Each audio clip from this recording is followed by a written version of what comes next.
저는 노비로 태어났음에도 주인 어르신에게 두터운 신망을 받고 있었습니다. 노비가 주인에게 두터운 신망을 얻는 방법은 딱 하나였죠. 노역을 잘하거나 그것도 아니라면 저처럼 특출난 재능 하나만 있으면 그만이었습니다. 둘 중 하나만 있어도 우리 같은 아래 것은 편하게 먹고 살 수 있었으니까요. 그러던 어느 날 초저녁이었습니다. 대감 어르신께서 자신의 처소로 저를 은밀히 부르셨습니다. 어르신, 저를 찾으셨습니까?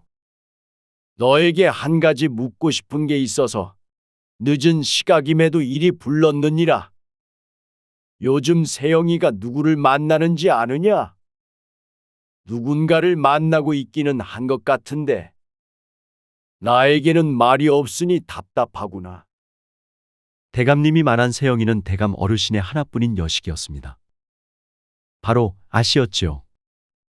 아씨는 이 고을에서 알아주기로 유명한 미모를 지닌 여인네였습니다. 그래서 모든 사내의 시선을 한 몸에 받고 있었습니다.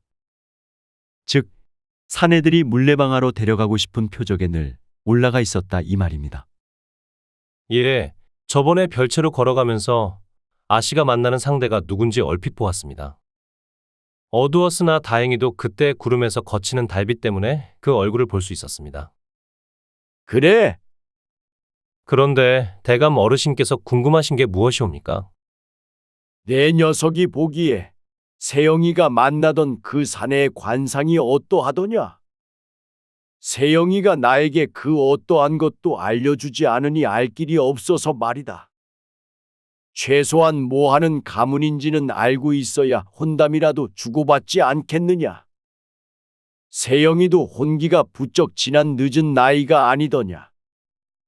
잘 나가는 사대부가의 자식 같았습니다. 아씨와 엮어도 괜찮을 것이라 여깁니다. 제가 아씨와 혼례를 엮어도 괜찮을 것이라 말했던 이유는 아씨가 혼기가 조금 늦었기 때문입니다. 그런데 막상 이렇게 내뱉고 생각해보니 솔직하지 못한 답변이 아씨를 더욱 망칠 것이라는 확신이 들었습니다. 그래서 그냥 알고 있는 사실을 그대로 말씀드리자고 다짐했죠. 그럼 혼례를 승낙해도 괜찮겠더냐? 그렇지 않아도 얌전하던 녀석이 그제부터 자꾸만 졸라대더구나. 그 사내에게 시집을 가고 싶다고 말이다. 그 사내가 아니면 그 누구에게라도 시집을 가지 않겠다고 하더구나. 제가 주인에게 예쁨을 받았던 결정적인 능력이 하나 있었습니다. 그것은 관상을 아주 잘 보는 능력을 지녔다는 것이었죠. 즉, 사람의 얼굴을 보면 그 사람이 앞으로 어떻게 될지 예측이 되었다는 겁니다. 이러한 특수한 능력 덕분에 저는 신분이 천한 노비였음에도 이리 대감 어르신과 독대하며 팔자에 어울리지 않는 호사를 누리는 중이었습니다. 아무래도 안 되겠습니다. 대감 어르신? 그냥 솔직하게 말씀드리는 게 좋을 것 같습니다. 무얼 말이냐? 이놈, 아씨의 적자는 나이가 걱정되어 괜찮은 집안이라 거짓말하였사옵니다. 그런데 솔직하게 말하자면 상대 사내의 집안이 곧 망할 집안이옵니다. 그러니 이번에 만나는 사내와는 곧 연이 끊길 것이옵니다. 대감 어르신은 적잖게 놀란 얼굴로 저를 보았습니다. 그게 정말이냐? 예, 허허. 그럼 이 일을 어찌한단 말이냐? 그 녀석이 이번에는 시집을 갈 수 있다며 그리 좋아했는데 말이다. 그렇다고 앞으로 망할 가문의 아씨를 시집 보낼 수는 없지 않겠습니까? 제 생각이 맞는다면 다음 달을 기점으로 운이 크게 꺾일 것이옵니다. 그러니 혼담을 주고받으실 것이라면 이를 최소 달포 뒤로라도 미루시지요. 정말 그 정도로 운이 크게 꺾일 집안이란 것이냐? 아무리 생각해 보아도 느낌이 좋지 않습니다.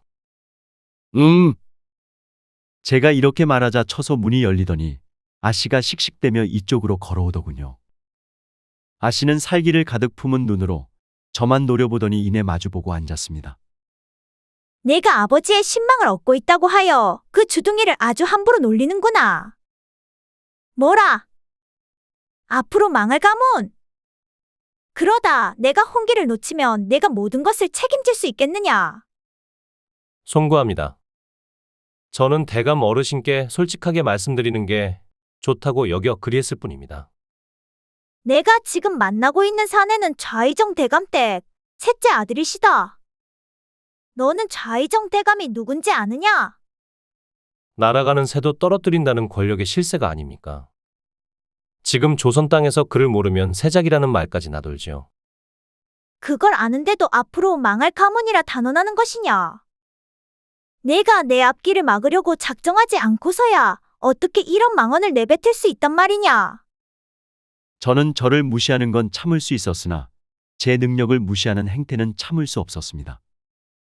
제가 다른 건 몰라도 관상 보는 능력 하나만은 자신이 넘쳤기 때문입니다. 막말로 제가 훑어보는 상대 얼굴은 백발백중이었지요. 그럼 저와 내기라도 하시겠습니까?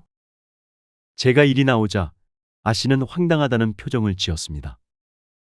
이런 저를 대감 어르신께서 호기심 가득한 얼굴로 웃으며 지켜보았지요. 뭐라? 달포 안에 좌이정 대감이 영모로 몰려 유배를 간다는 것에 제 목숨을 걸겠습니다. 그럼 아씨는 무엇을 걸겠습니까? 이 말을 듣자 대감 어르신께서 저를 보더니 화들짝 놀라는 얼굴로 이리 말하는 것이었습니다. 내 녀석이 방금 내뱉은 말이 사실이더냐? 너는 그게 어떠한 의미가 있는 말인지 알고서 내뱉은 것이야. 그러하옵니다. 그러면 장담하느냐? 정말로 자신이 있냐 이 말이다. 제가 저를 신뢰하지는 못하오나 타인의 운명을 점치는 관상의 능력은 신뢰하옵니다. 그러니 저를 믿지 마시고 제 능력을 믿어주시옵소서. 또한 아무리 급하다고 하여도 혼사란 가문대 가문이기에 제대로 된 집안과 연을 맺는 게 더욱 중요하지 않겠습니까? 그건 듣고 보니 내 말이 맞구나. 제가 자신감 있게 얘기하자 대감 어르신과 아씨께서는 어떠한 반박도 내뱉지 못했습니다. 제가 이렇게까지 강하게 나오니 말입니다. 그렇게 얼마가 지나고 제가 내뱉은 말처럼 좌이정 대감께서는 영모를 주도했던 주동자로 몰려 유배를 가셨습니다. 잘 나가던 가문이 하루아침에 패가망신의 길로 들어선 것이었죠. 어쨌건 저는 두터운 신망을 얻고 있었는데 이번 일로 저를 향한 대감 어르신의 신망은 더욱 두터워졌습니다. 내 덕분에 우리 세영이가 좋지 않은 일을 피해 갈 수 있었구나. 참으로 고맙구나. 그러니 앞으로도 잘 부탁하마. 네, 너의 말이라면 무조건 믿을 것이다. 과찬이십니다. 굶주린 채 갈 곳 없던 저를 거두어 주신 분이 대감 어르신 아닙니까?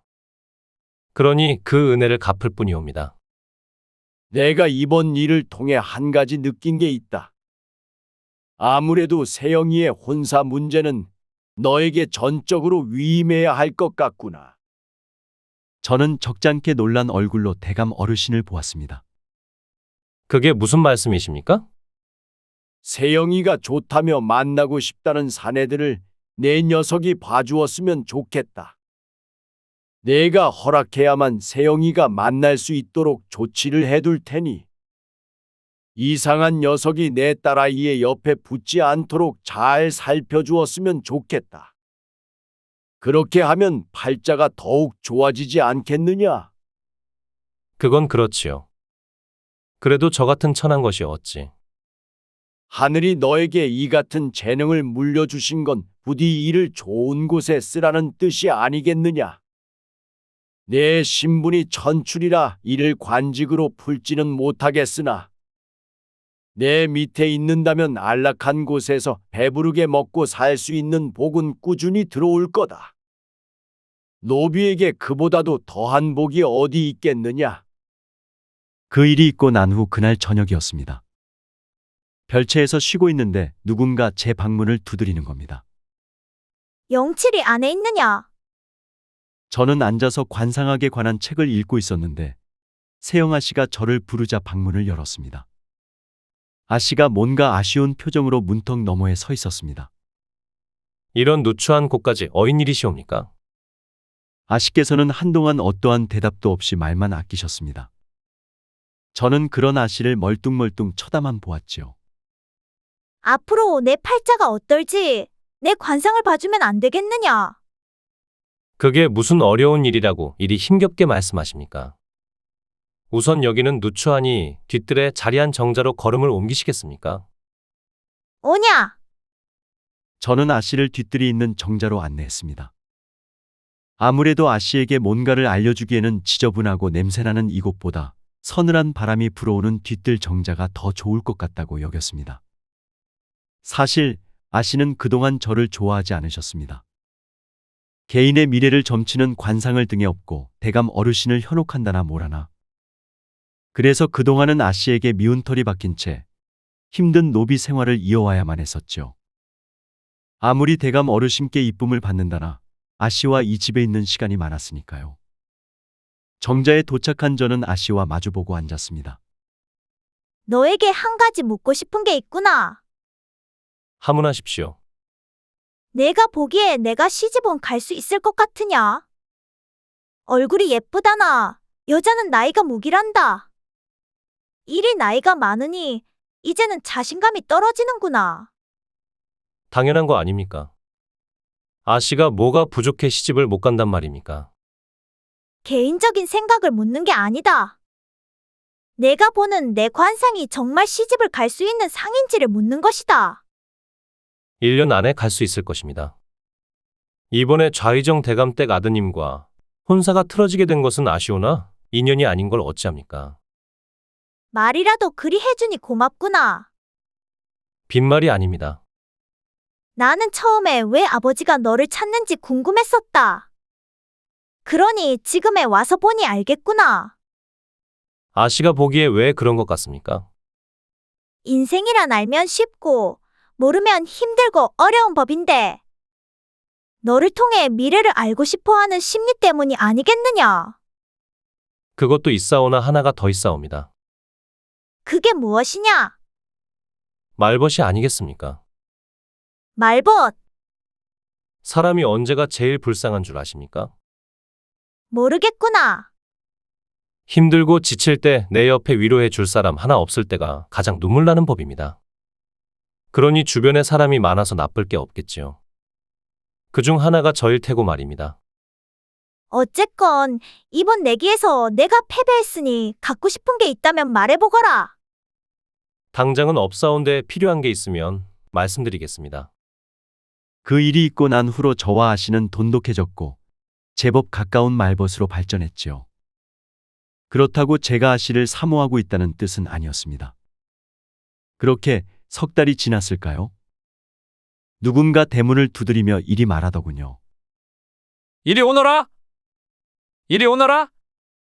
마당을 쓸고 있던 저는 웬 젊은 사내의 목소리에 대문 쪽으로 걸어갔습니다. 대문을 열었더니 훤칠하게 생긴 사내가 저를 보며 서 있더군요. 니십니까? 이 집에 세영아 씨라는 여인이 있다고 들었네. 저는 해당 사내의 얼굴을 유심히 살폈습니다. 머리카락도 두껍고 눈썹은 짙었으며 입술은 두툼하고 코는 컸으며 광대가 굉장히 넓은 것이 남성력이 과다하게 분비되는 상이었습니다. 그 결과 이자는 호세꾼이어도 이런 호세꾼이 따로 없더군요. 그러니 이자를 대하는 제 답변도 까칠해졌습니다. 그건 왜 물으십니까? 네, 이 집 아씨와 혼담을 주고받으려고 이리 발길을 들였네. 나는 저기 옆마을에 사는 우찬성 대감의 둘째 아들이라네. 저는 이자를 노려보며 이리 말했습니다. 제가 한 가지 물어보고 싶은 것이 있사옵니다. 이 집 종 같은데 질문하려 드는 게 마음에 들지는 않으나 그래 어디 해보거라. 그렇게 기방에 숱하게 드나들면서 어찌 저희 아씨를 넘볼 수 있단 말입니까? 관상을 보아하니 술과 계집을 끼고 노는 걸 상당히 즐기시는 분 같습니다. 밤에 여인도 밝히고 말입니다. 해당 사내는 제가 내뱉은 말에 틀린 부분이 없어 놀랐으나 더욱 놀랐던 건 노비가 당차게 양반에게 몰아치거렸기 때문입니다. 뭐라? 내 놈이 참으로 건방지구나. 제가 틀린 말을 내뱉은 건 아니지 않습니까? 제가 틀린 말이라도 했습니까? 제가 의도한 채 목소리를 높이자 주변 눈치가 보였는지 해당 사내는 도망치듯 내뺐습니다. 그 모습이 상당히 꼴사납더군요. 저는 곧장 부엌으로 걸음을 옮겨 소금을 가지고 와 이를 대문 앞에 뿌렸습니다.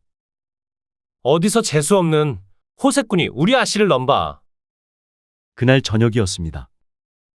이 같은 소식을 들었던지 아씨가 마당에서 장작을 패고 있던 제게 어물쩍 다가와 이러더군요. 오늘 괜찮은 사내가 혼담을 주고받으려고 발길을 하였다던데. 내가 보기에 어떠했느냐? 그러면 뭐합니까? 기방이나 드나들면서 계집이나 끼고 술이나 들이켜는 놈에게 시집을 가시렵니까? 호세꾼도 그런 호세꾼이 없었습니다. 그래서 제가 쫓아버렸지요. 다시는 오지 말라며 소금까지 뿌렸으니 걱정하지 마십시오. 정말 그런 사내였단 것이냐? 참으로 무서운 세상이로구나. 예, 힘드신 줄은 알겠으나 조금만 여유를 가지고 천천히 기다려 보시지요. 분명 아씨에게 어울리는 좋은 놈이 나타날 것입니다. 정말 시집이나 갈 수 있을지 의문이로구나. 저만 믿으십시오. 후로 이 집 대문을 두드리며 아씨에게 혼담을 넣는 많은 사내는 꽤 보였으나 그들 모두는 제 눈높이를 감당하지 못한 채 떨어져 나갔습니다. 거친 성향을 보이는 이들도 있었고 한량도 있었으며 투전에 빠진 이도 있었습니다. 시간은 자꾸만 흐르고 아씨는 본인이 나이를 먹어가고 있다는 것에 갈수록 초조함을 느꼈지요. 그렇다고 아무에게나 아씨를 시집 보낼 수는 없었습니다. 그렇게 1년이 거의 다 채워졌을 때였습니다.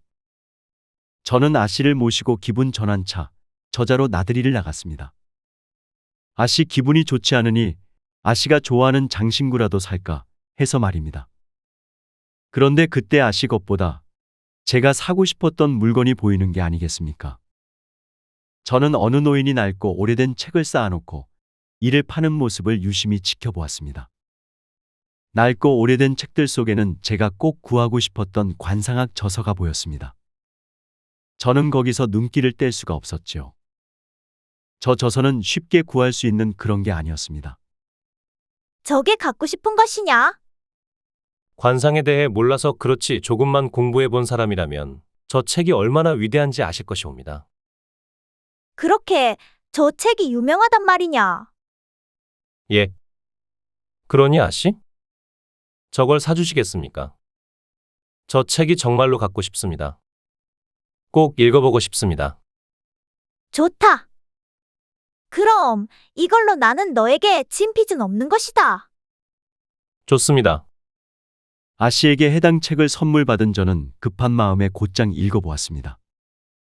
거기에는 사람의 얼굴을 어떻게 살펴야 하는지 마지막 단계의 최종 방법이 적혀 있었습니다.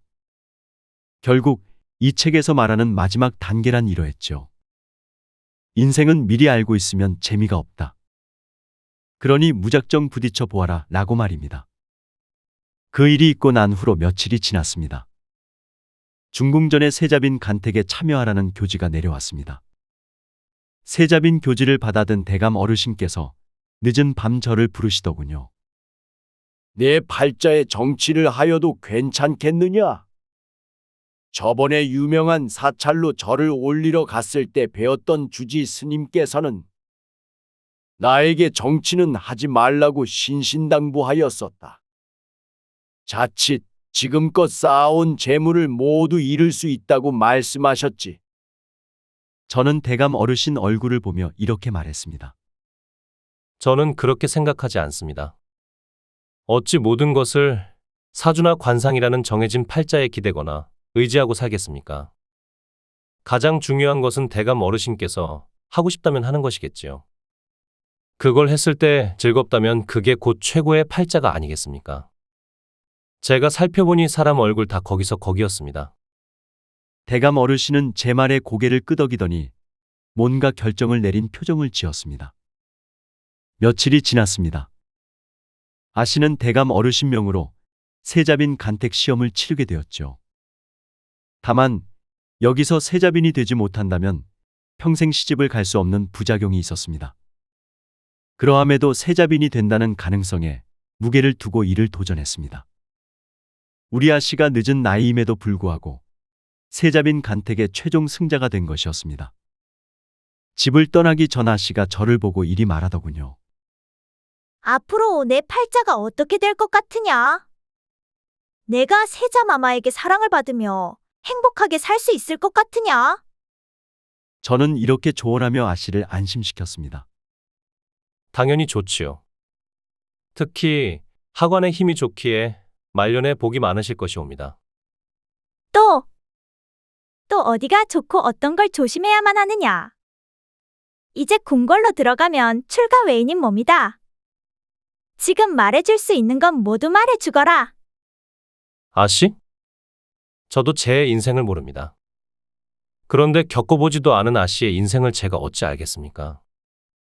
저는 아씨가 누구보다 잘 이겨내리라 믿습니다. 세상에 정해진 팔자는 없습니다. 그러니 어디서든 당당하게 행동하십시오. 그게 가장 중요합니다. 후로 아씨는 세자마마에게 이쁨을 받는 세자빈이 되었습니다. 처음에는 나이가 많아 중궁전 눈치가 보였는데 어쨌건 당당하게 행동했답니다. 당당하게 행동하니 많은 게 달라졌다고 말씀하시네요. 인생은 너무 많은 걸 알아도 문제고 몰라도 문제가 발생하는 것 같습니다. 다만 정말 중요한 건 뭐든 그냥 부딪혀 보는 게 최고라는 겁니다.